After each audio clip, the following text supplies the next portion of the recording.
পবিত্ৰ ক্ষণতে উজলি উঠা খ্ৰীষ্টৰ জ্যোতি। নমস্কাৰ। আমাৰ ভক্তিবচন অনুষ্ঠানলৈ আমাৰ শ্ৰোতা দৰ্শকসকলক উষ্ম আদৰণি জনাইছোঁ।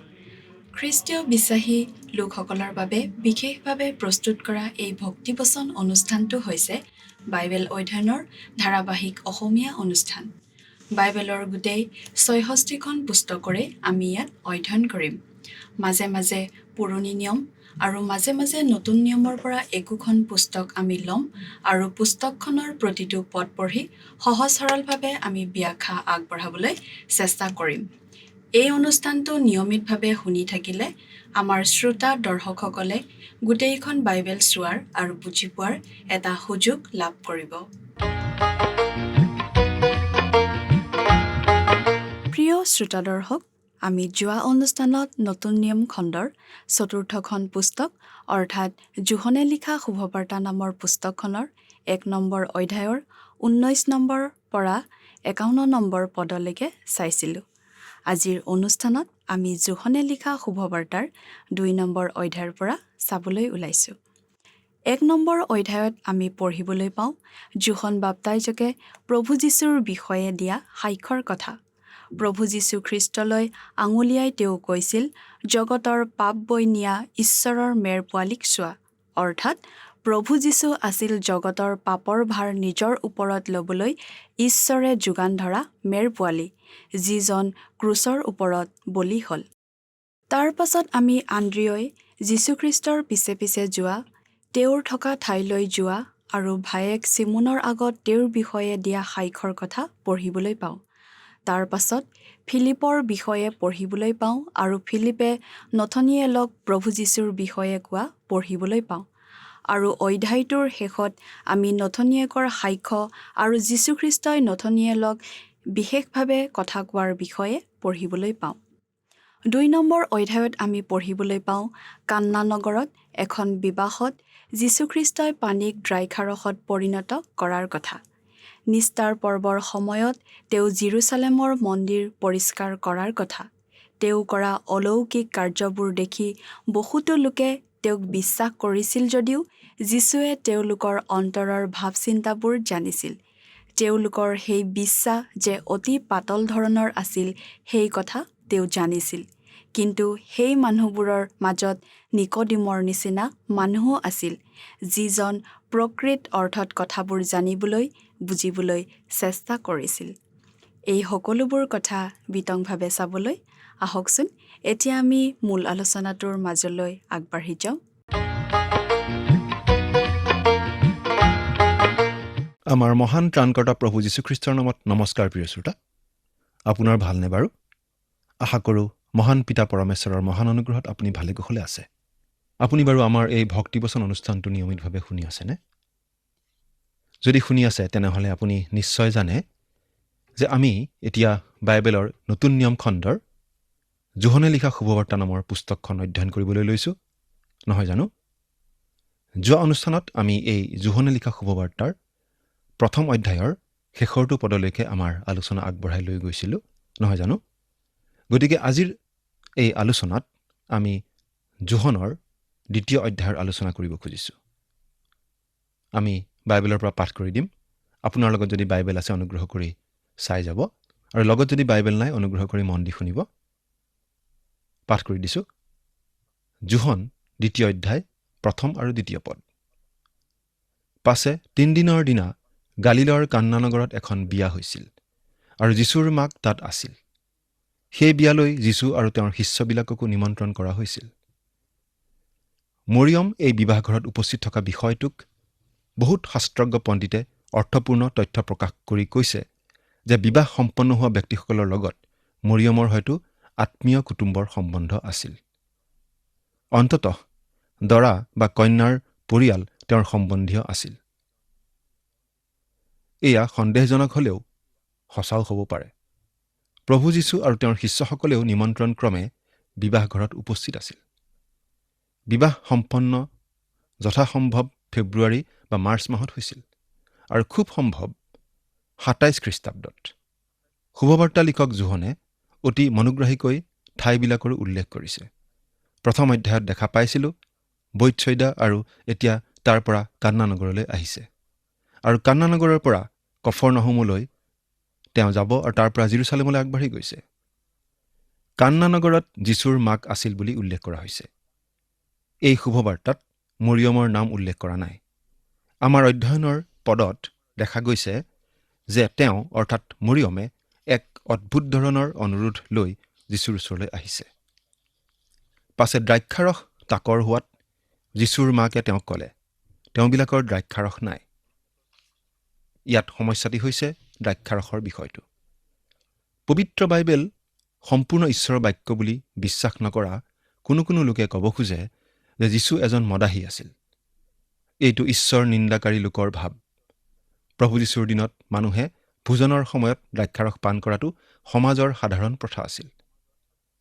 কিন্তু মদ্যপান কৰি মাতাল হোৱা লোকক বৰ কঠোৰ শাস্তি দিয়া হৈছিল।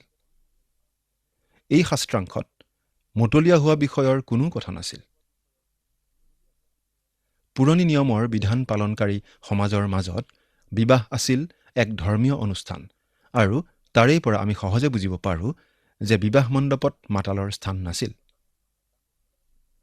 কান্না নগৰত বিবাহৰ গৃহত যীশুৰ উপস্থিতিয়ে আৰু এক বিশেষ বিবাহৰ অৰ্থ দাঙি ধৰিছে।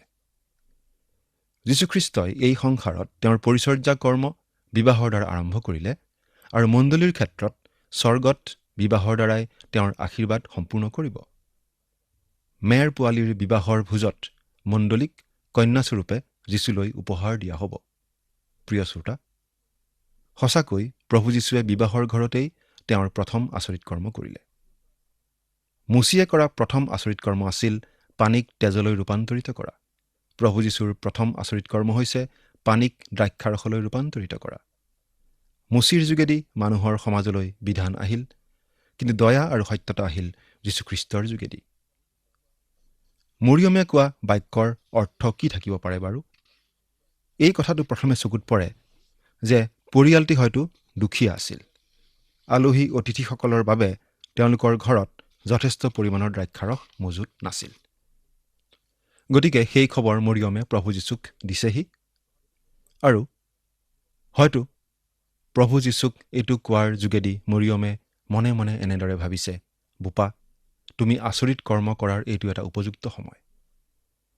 মৰিয়মৰ জীৱনত যি সকলো আচৰিত ঘটনা ইতিমধ্যে ঘটি গৈছিল তাৰ পৰাই স্পষ্টকৈ বুজা যায় যে তেওঁৰ জীৱন আচৰিত কৰ্মৰেই চিন।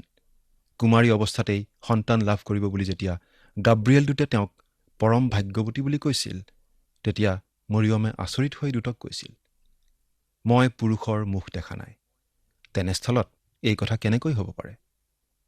গাব্ৰিয়েল দূতে স্পষ্টকৈ কৈছিল যে তেওঁৰ ওপৰলৈ পবিত্ৰ আত্মা নামি আহি সেই কথা সিদ্ধ কৰিব। সেইদিনা মৰিয়মে সৰল মনেৰে ঈশ্বৰৰ ইচ্ছাত নিজকে সমৰ্পণ কৰি ক'লে, চোৱা, প্ৰভুৰ বেটী যি মই, মোলৈ আপুনি কোৱাৰ দৰেই হওক। মৰিয়মৰ জীৱনৰ সেই মুহূৰ্তৰে পৰা আৰু আন আন ঘটনাৰ দ্বাৰা তেওঁ স্পষ্টকৈ জানিছিল যে যীশু আচৰিত সন্তান, ঈশ্বৰৰ সন্তান। সেয়েহে বিবাহ ঘৰত দ্ৰাক্ষাৰসৰ নাটনি হোৱাত তেওঁৰ যীশুৰ ওচৰলৈ গৈ কৈছিল, চোৱা, এয়া তোমাৰ বাবে উপযুক্ত সময়। তুমি আচৰিত কৰ্ম কৰা আৰু প্ৰমাণ কৰা তুমি কুমাৰী কন্যাৰ গৰ্ভজাত। তোমাৰ বিষয়ে মানুহৰ আগত মই যি কৈছোঁ আৰু তুমি যে কুমাৰী কন্যাৰ সন্তান তাক প্ৰমাণ কৰা। তেতিয়া প্ৰভু যীশুৱে অতি স্পষ্টভাৱে উত্তৰ দি কৈছিল। যীশুৱে তেওঁক ক'লে, হে নাৰী, তোমাৰ লগত মোৰ কি কাম? মোৰ সময় এতিয়াও নৌ হয়। যোহন 2:4 প্ৰভু যীশুৱে যেন বুজাই দিলে, এতিয়াই নহয়, হে নাৰী, আপোনাৰ কথাৰ স্পষ্ট উত্তৰ মই নিশ্চয় কৰিম, কিন্তু এতিয়া নহয়। আপোনাৰ নামৰ মৰ্যাদা জৰুৰ প্ৰকাশ কৰিম, কিন্তু এতিয়াই সময় হোৱা নাই। হে প্ৰিয় শ্ৰোতা, আপুনি নিশ্চয় প্ৰভু যীশু ক্ৰুচত ওলমি থকা ঘটনাৰ সৈতে পৰিচিত। যীশু ক্ৰুচত ওলমি থকা ঘটনাটোৰ সময়ত ক্ৰুচৰ তলত থিয় হৈ থকা তেওঁৰ মাতৃক লক্ষ্য কৰি তেওঁ কৈছিল, হে নাৰী, চোৱা, তোমাৰ পুত্ৰ। যোহন 19:26 এইটোৱেই আছিল তেওঁৰ উপযুক্ত সময়। 3 দিনৰ দিনা তেওঁ মৃত্যুৰ পৰা জি উঠিব। পুনৰুত্থানৰ পিছত ওপৰ কোঠালিত শিষ্যসকলৰে সৈতে মৰিয়ম যেতিয়া যীশুৰ লগতে আছিল, তাই নিশ্চয় ক'ব পাৰিছিল, মই তোমালোকক কৈছিলোঁ নহয়, তেওঁ ঈশ্বৰৰ পুত্ৰ, চোৱা, তেওঁ মৃত্যুক জয় কৰি আমাৰ মাজত আছে। পৌলেও প্ৰভু যীশুৰ বিষয়ে কৈছে যে যীশু পবিত্ৰতাৰ আত্মাৰ সম্বন্ধে মৃতবিলাকৰ পুনৰুত্থানৰ দ্বাৰাই পৰাক্ৰমেৰে ঈশ্বৰৰ পুত্ৰ বুলি নিৰূপিত। ৰোমিয়া 1:4। ভক্তিবচনৰ এই সময়তে প্ৰভু যীশুনো কোন হয় তাকে মৰিয়মে প্ৰকাশ কৰিবলৈ বিচাৰিছে। প্ৰভু যীশুৱে স্পষ্টকৈ প্ৰকাশ কৰিলে যে তেওঁ ঠিক সেইদৰেই প্ৰকাশ কৰিব, কিন্তু এতিয়া নহয়। উপযুক্ত সময় আহিলে তেওঁ তাকেই কৰিব। আৰু যেতিয়া সেই সময় আহিল, তেতিয়া পুনৰুত্থানেৰে প্ৰকাশ কৰিলে তেওঁ কোন। পুনৰুত্থানে ইয়াকো প্ৰমাণ কৰিলে যে যীশুৰ জন্ম কন্যা কুমাৰীৰ যোগেদিয়েই হৈছিল। কন্যা কুমাৰীৰ দ্বাৰা যীশুৰ জন্মৰ সত্যটি কেৱল বৰদিনৰ উৎসৱৰ সময়তেই সীমিত নহয়, যীশুৰ পুনৰুত্থানৰ সৈতেও সম্বন্ধ আছে। তেওঁৰ পুনৰুত্থানে সম্পূৰ্ণকৈ প্ৰকাশ কৰিলে যীশু কোন। 5 নম্বৰ পদটো পঢ়ি দিছোঁ। আৰু তেওঁৰ মাকে চাকৰহঁতক ক'লে, এওঁ তোমালোকক যিহকে কয় তাকে কৰিবি হওক। মাতৃৰ কি সুন্দৰ পৰামৰ্শ, পুত্ৰৰ প্ৰতি কি গভীৰ বিশ্বাস। এতিয়া পাঠ কৰি দিম 6 আৰু 7 নম্বৰ পদ। সেই ঠাইতে যিহুদীবিলাকৰ সূচী কৰা আচাৰৰ দৰে 2-3 মোন পানী ধৰা এনে 6টা শিলৰ মঠিয়া আছিল। যীশুৱে তেওঁলোকক ক'লে, মঠিয়াকেইটা পানীৰে পূৰ কৰা। পাছে তেওঁ তেওঁলোকক ক'লে, এতিয়া উলিয়াই ভোজৰ গৰাকীৰ তালৈ নিয়া হওক। আৰু তেওঁলোকে লৈ গ'ল। এই 6টা শিলৰ মঠিয়া হয়তো বাহিৰত হাত ভৰি ধুবৰ কাৰণে ব্যৱহাৰ কৰা মঠিয়া আছিল। সেই চকুত নপৰা মঠিয়াকেইটাত পানী ভৰাবলৈ দিয়া হ'ল। আৰু বন কৰা মানুহে মঠিয়াকেইটা পানীৰে পূৰ কৰিলে। যি চাকৰহঁতে পানী ভৰাইছিল তেওঁলোককেই প্ৰভু যীশুৱে ক'লে, এতিয়া উলিয়াই ভোজৰ গৰাকীৰ তালৈ নিয়া হওক। তাতে সিহঁতে লৈ গ'ল। ভোজৰ গৰাকীয়ে দ্ৰাক্ষাৰস কৰা সেই পানী যেতিয়া চাকি চালে, সেয়ে ক'ৰ পৰা হ'ল তাক তেওঁ নাজানিলে।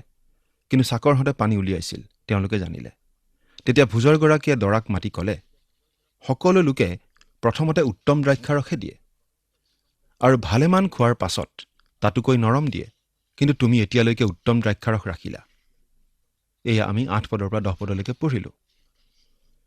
প্ৰভুৱে কান্না নগৰত পানীক দ্ৰাক্ষাৰসলৈ পৰিণত কৰা দ্ৰাক্ষাৰসখিনিয়ে মানুহৰ মূৰত ধৰিছিল নে নাই নাজানো। আপুনি যদি এই শাস্ত্ৰাংশৰ পৰা দ্ৰাক্ষাৰসখিনিক এটা বিতৰ্কৰ বিষয়ৰূপে প্ৰকট কৰি তুলিব খুজিছে, তেন্তে আপোনাৰ ভুল হৈছে।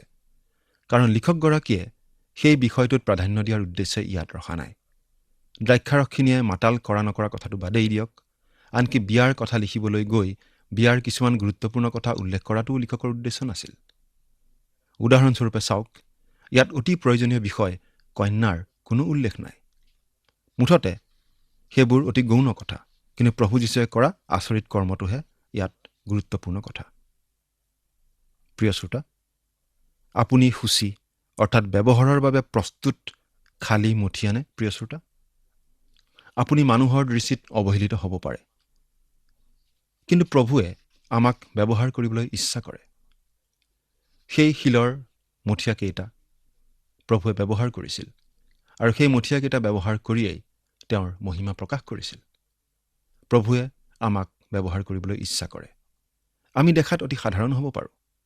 আমাক পানীৰে পূৰ কৰিবলৈ তেওঁ ইচ্ছা কৰে। পানীয়েনো বাৰু কিহক সূচায়? বাইবেলত পানীয়ে ঈশ্বৰৰ পবিত্ৰ বচনক বুজায়। পানীৰূপ ঈশ্বৰৰ বচনেৰে ঈশ্বৰে আমাক পূৰ্ণ কৰিবলৈ ইচ্ছা কৰে। পানীৰে পূৰ্ণ কৰাৰ পাছত সেই পানী বাকি দি দি মানুহৰ সেৱা কৰিবলৈ তেওঁ ইচ্ছা কৰে। প্ৰয়োজনৰ কাৰণে বাকি দিওঁতে পানীৰ পাত্ৰৰ পৰা দ্ৰাক্ষাৰস হৈ ওলাই আহে। পবিত্ৰ আত্মাই কৰা কামৰ ফলত সেই পানীখিনি আনন্দ দিব পৰা দ্ৰাক্ষাৰসলৈ পৰিণত হয়। বাইবেলত আমাক এই বুলি কোৱা হৈছে, দ্ৰাক্ষাৰসেৰে মতলীয়া নহবা, কিয়নো তাত নষ্টামী আছে, কিন্তু আত্মাৰে পৰিপূৰ্ণ হোৱা। ইফিচিয়া 5 নম্বৰ অধ্যায়ৰ 18 নম্বৰ পদ। খালী মঠিয়া স্বৰূপ এগৰাকী ব্যক্তিৰ জীৱনত পানীখিনিক লৈ পবিত্ৰ আত্মাই বৰ আচৰিত কাম কৰে। ব্যক্তিগৰাকীৰ ভিতৰত থকা পানীখিনি পবিত্ৰ আত্মাই কেনেকৈ এতিয়াও আনন্দদান কৰিব পৰা দ্ৰাক্ষাৰসলৈ পৰিণত কৰি আত্মাত মতলীয়া কৰি তুলিব পাৰে, তাৰ বৰ সুন্দৰ উদাহৰণ আমি পায়েই থাকোঁ।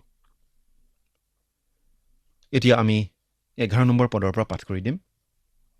যীশুৱে গালিলৰ কান্না নগৰত এই আচৰিত চিনৰ আৰম্ভণ কৰি নিজৰ মহিমা প্ৰকাশ কৰিলে আৰু তেওঁৰ শিষ্যবিলাকে তেওঁত বিশ্বাস কৰিলে। প্ৰভু যীশুৰ এই আচৰিত কাৰ্য দেখি তেওঁৰ শিষ্যবিলাকৰ লগতে নিশ্চয় আন বহুতো লোকেও তেওঁক বিশ্বাস কৰিছিল। 12 নম্বৰ পদটো পাঠ কৰি দিম। ইয়াত লিখা আছে, তাৰ পাছত তেওঁ তেওঁৰ মাক, ভায়েকহঁত আৰু শিষ্যবিলাকে সৈতে কফৰনাহুমলৈ গ'ল, কিন্তু তাত বেছিদিন নাথাকিল। কফৰনাহুম আচলতে প্ৰভু যীশুৰ মুখ্য কাৰ্যালয় যেন আছিল। সেই কান্না নগৰৰ পৰা তেওঁলোক কফৰনাহুমলৈ গ'ল, কিন্তু তাত বেছিদিন নাথাকিল। এতিয়া আমি এটা বিশেষ গুৰুত্বপূৰ্ণ ঘটনাৰ কথা পঢ়িবলৈ পাম। সেইটো হৈছে যীশুৱে প্ৰথমবাৰ জেৰুচালেমৰ মন্দিৰ পৰিষ্কাৰ কৰাৰ কথা। ইয়াৰ পাছতো তেওঁ জেৰুচালেমৰ মন্দিৰ পৰিষ্কাৰ কৰাৰ কথা আমি পঢ়িবলৈ পাওঁ, আৰু সেয়াও আছিল নিস্তাৰ পৰ্বৰ সময়তে, তেওঁৰ ক্ৰুচীয় মৃত্যুৰ ঠিক আগে আগে। বাৰু পাঠ কৰি দিছোঁ, শুনিব। 13 পৰা 17 নম্বৰ পদ।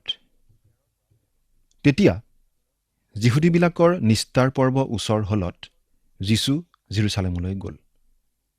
তাতে গৰু, মেৰ, কপৌ বেচা আৰু ধন সলোৱাবোৰক ধৰ্মধামত থকা দেখি তেওঁ জৰীৰে এডাল চাবুক সাজি গৰু মেৰে সৈতে সেই আটাইবোৰকে ধৰ্মধামৰ পৰা খেদাই দিলে।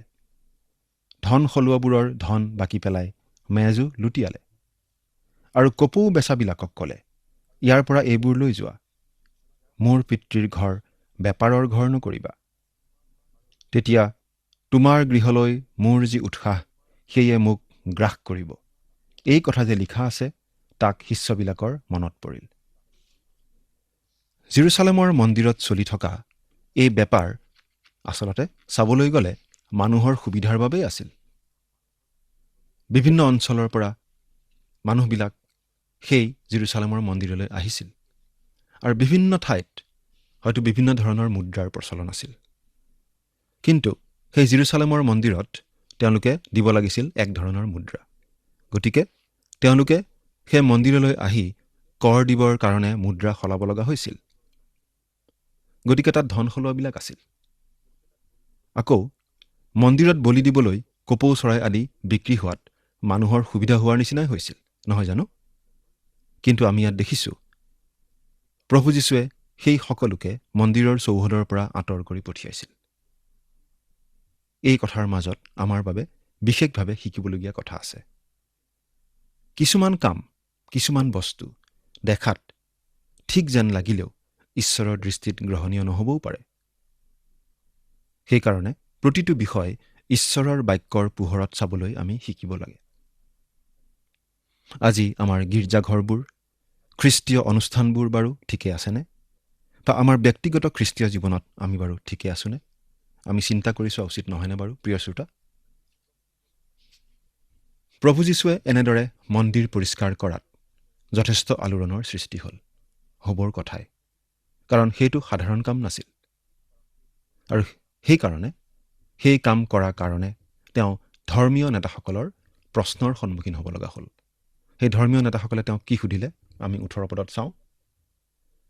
তাতে যিহুদীবিলাকে উত্তৰ দি তেওঁক ক'লে, তুমি যে এইবোৰ কৰ্ম কৰিছা তাৰ বাবে আমাক কি চিন দেখুৱাইছা? অৰ্থাৎ এনেকুৱা কাম কৰিবলৈ তোমাৰ কি অধিকাৰ আছে? এনেকুৱা কাম কৰিবলৈ তোমাৰ যে অধিকাৰ আছে, তোমাৰ যে বিশেষ কৰ্তৃত্ব আছে, তাৰ কি প্ৰমাণ? তাৰ কি চিন? 19 আৰু 20 নম্বৰ পদ পাঠ কৰি দিছোঁ। লিখা আছে, যীশুৱে উত্তৰ দি তেওঁবিলাকক ক'লে, তোমালোকে এই মন্দিৰ ভাঙি পেলোৱা, মই 3 দিনত তাক তুলিম। তাতে যিহুদীবিলাকে ক'লে, এই মন্দিৰ 2 বছৰতহে সজা হ'ল, তুমিনো তাক 3 দিনতে তুলিবানে? কিন্তু তেওঁ নিজৰ দেহ মন্দিৰৰ বিষয়ে এই কথা কৈছিল। প্ৰভু যীশুৱে আন একো চিন দিব খোজা নাছিল। তেওঁ কেৱল এই চিনটোহে যিহুদীবিলাকক দেখুৱাব বুলি কৈছিল। আৰু চিনটো কি? সেই চিনটো এয়েই হ'ব যে তেওঁক ক্ৰুচত দি বধ কৰাৰ পাছত 3 দিনৰ দিনা তেওঁ পুনৰ জি উঠি প্ৰমাণ দিব যে তেওঁ স্বয়ং ঈশ্বৰ। গতিকে মন্দিৰ পৰিষ্কাৰ কৰাৰো সম্পূৰ্ণ অধিকাৰ তেওঁৰ আছে। কিন্তু যিহুদী নেতাসকলে তেওঁৰ সেই কথাটো বুজি পোৱা নাছিল। এতিয়া আমি 21 আৰু 22 নম্বৰ পদ দুটা চাব খুজিছোঁ। 21 আৰু 22 পদ লিখা আছে, এতেকে যেতিয়া তেওঁক মৃতবিলাকৰ মাজৰ পৰা তোলা হ'ল, তেতিয়া তেওঁ যে এই কথা কৈছিল, শিষ্যবিলাকে তাক সুঁৱৰি ধৰ্মশাস্ত্ৰত আৰু যীশুৱে কোৱা কথাটো বিশ্বাস কৰিলে। প্ৰভু যীশুৱে এই যি কথা কৈছিল, সেই কথা শিষ্যসকলৰ মনত আছিল। সেইকাৰণে প্ৰভু যীশুৰ যেতিয়া পুনৰুত্থান হ'ল, তেতিয়া তেওঁৰ শিষ্যসকলে এই কথাবোৰ মনত পেলালে আৰু প্ৰভু যীশুৰ কথাবোৰত বিশ্বাস কৰিলে। এতিয়া আমি এই 2 নম্বৰ অধ্যায়ৰ শেষৰ পদকেইটা পাঠ কৰি দিম, অৰ্থাৎ 23 পদৰ পৰা 25 নম্বৰ পদলৈকে। পাছে নিস্তাৰ পৰ্বৰ সময়ত তেওঁ জেৰুচালেমত থকা সময়ত বহু মানুহে তেওঁ দেখুওৱা আচৰিত চিন দেখি তেওঁৰ নামত বিশ্বাস কৰিলে। কিন্তু যীশুৱে তেওঁবিলাকত নিজৰ বিশ্বাস স্থাপন নকৰিলে, কাৰণ তেওঁ সকলোকে জানিলে আৰু মানুহৰ বিষয়ে কোনোৱে সাক্ষ্য দিবলৈকো তেওঁৰ প্ৰয়োজন নাছিল, কিয়নো মানুহৰ অন্তৰত কি আছে তাক তেওঁ নিজেই জানিলে। প্ৰভু যীশুৱে বহুতো আচৰিত কাৰ্য কৰাৰ বাবে অনেক মানুহ তেওঁৰ অনুগামী হ'ব ধৰিছিল। তেওঁলোকৰ বহুতে প্ৰভু যীশুক বিশ্বাস কৰিছিল। কিন্তু প্ৰভু যীশুৱে সেই সকলোবোৰ মানুহৰ ওপৰত বিশ্বাস স্থাপন নকৰিলে, কাৰণ মানুহৰ অন্তৰত থকা ভাৱ চিন্তা সকলোবিলাক তেওঁ বুজি পায়। কোন মানুহ কেনেকুৱা সেই বিষয়ে আনে জনাই দিয়াৰ প্ৰয়োজনো নহ'ল, কাৰণ প্ৰভু যীশু অন্তৰ্যামী ঈশ্বৰ। আমিও আজি মানুহৰ চকুত ধূলি দি থাকিব পাৰোঁ, কিন্তু প্ৰভু যীশুক ঠগাব নোৱাৰোঁ। তেওঁ আমাৰ সকলোৰে অন্তৰ জানে। মানুহৰ দৃষ্টিত আমি ধাৰ্মিক ভাৱ দেখুৱাই থাকিব পাৰোঁ, কিন্তু আমি প্ৰভু যীশুক ফাঁকি দিব নোৱাৰোঁ। প্ৰিয় শ্ৰোতা, আপুনি বাৰু নিজকে ভাল মানুহ বুলি, ধাৰ্মিক লোক বুলি সমাজৰ আগত চিনাকি দি আছে নেকি? কিন্তু আপোনাৰ জীৱনত আপুনি বাৰু প্ৰভু যীশুক দিবলগীয়া স্থান দিছেনে? আপোনাৰ জীৱনত প্ৰভু যীশুক দিবলগীয়া মৰ্যাদা দিছেনে? প্ৰভু যীশুৰ ইচ্ছামতে আপুনি তেওঁৰ বাধ্য হৈ চলিছেনে? চিন্তা কৰি চাওকচোন। ঈশ্বৰে আপোনাক আশীৰ্বাদ কৰক। জেৰুচালেমৰ মন্দিৰত নিস্তাৰ পৰ্বৰ সময়ত বিভিন্ন ঠাইৰ পৰা মানুহবোৰ আহিছিল আৰু তেওঁলোকৰ সুবিধাৰ বাবে ধন সলোৱা, কপৌ বিক্ৰী কৰা আদি বিভিন্ন ব্যৱসায়ীবোৰো সেই মন্দিৰত আছিল।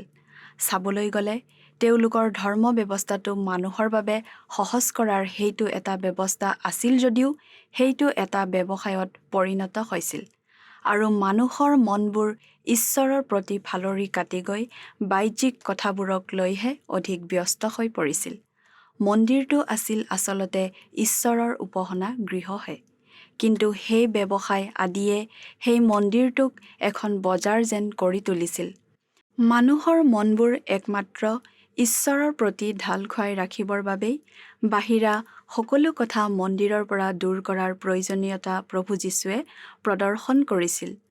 আজিও আমি সাৱধান হ'ব লাগে। কোনো ধৰণৰ কাম-কাজ, ব্যস্ততা আদিয়ে আমাৰ মনটো ঈশ্বৰৰ প্ৰকৃত উপাসনাৰ পৰা আঁতৰাই নিছে নেকি? আমি আন কিবা কামত অধিক ব্যস্ত হৈ পৰিছোঁ নেকি? ঈশ্বৰে বিচাৰে আমি যাতে সদায় তেওঁকেই আমাৰ জীৱনত আগস্থান দিওঁ। পৰৱৰ্তী অনুষ্ঠানত পুনৰ লগ পোৱাৰ আশাৰে আজিলৈ ইমানতে সামৰণি মাৰিব খুজিছোঁ। ঈশ্বৰ আপোনাৰ সহায় হওক। ধন্যবাদ।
প্ৰিয় শ্ৰোতা দৰ্শক, আশা কৰোঁ ভক্তিবচন অনুষ্ঠানটি উপভোগ কৰি আপোনাৰ নিশ্চয় ভাল লাগিছে।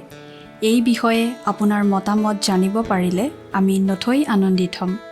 আপোনাৰ যদি আমাৰ এই অনুষ্ঠানটি উপভোগ কৰি ভাল লাগিছে, তেন্তে অনুগ্ৰহ কৰি আমালৈ এটি মিছ কল দিয়কচোন। প্ৰতিটো মিছ কল দিয়া সকলৰ মাজৰ পৰা এজন বিশেষ দৰ্শকক বাছি লৈ সপ্তাহৰ শেষত পুৰস্কৃতও কৰা হ'ব। মিছ কল দিয়া নম্বৰটো হৈছে 04449081 আপোনাৰ যদি কিবা প্ৰাৰ্থনাৰ বিষয় থাকে বা অধিক জানিবলৈ ইচ্ছা কৰে, তেন্তে টেলিফোনৰ মাধ্যমেৰেও আমাক যোগাযোগ কৰিব পাৰে। আমাৰ টেলিফোন নম্বৰটো হৈছে 7429840242। আপুনি আমালৈ ইমেইল অথবা পত্ৰযোগেও যোগাযোগ কৰিব পাৰে। তাৰ বাবে আমাৰ ইমেইল ID আৰু পোষ্টেল এড্ৰেছটো টিভি পৰ্দাত চাই লওকচোন। পুনৰ লগ পোৱাৰ আশাৰে আজিলৈ ইমানতে সামৰিছোঁ। ঈশ্বৰে আপোনাক আশীৰ্বাদ কৰক। ধন্যবাদ।